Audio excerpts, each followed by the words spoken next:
那我先说一下结论啊，那就是反向飞鸟啊，练后束的时候不需要刻意牵引锁定你的肩胛骨，你只需要让肩胛骨自然而然的伴随你的肩关节做后缩就可以了。就是说不需要主动的后缩，也不需要主动的牵引，就当它不存在。那么有人会说啊，那你这个肩胛骨在动了，那不你练到你的背部了吗？练到你的这个菱形肌、斜方肌啊？我本来是想练后束的，那你现在的训练就不孤立了。那大家先把后束放一放，然后咱们看一下三角肌的中束。中束最典型的动作是不是就是侧平举？那在做侧平举的时候，不光是你的肩关节向两侧做外展，同时你的肩胛骨其实也会做上回旋。那这就是最典型的肩弓节律，这种是人体自然产生的这种运动的节律啊，是改变不了的。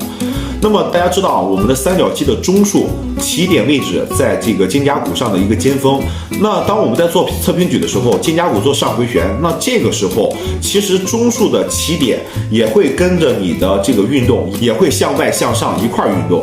所以说，其实侧平举的时候，你的中束的起点它也不固定。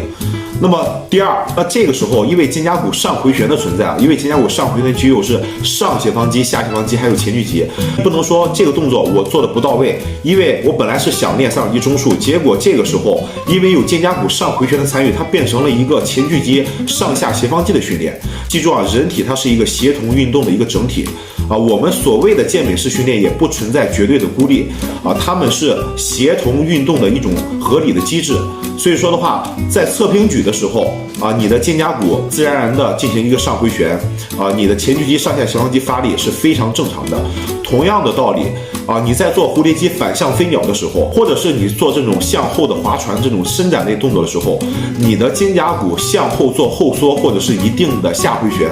都是人体自然而然产生的这种运动机制，这个是不需要你人为破坏的。当你人为破坏这种机制，想达到你所谓那种孤立训练模式的时候，那你的身体就会慢慢出现各种问题、各种伤病。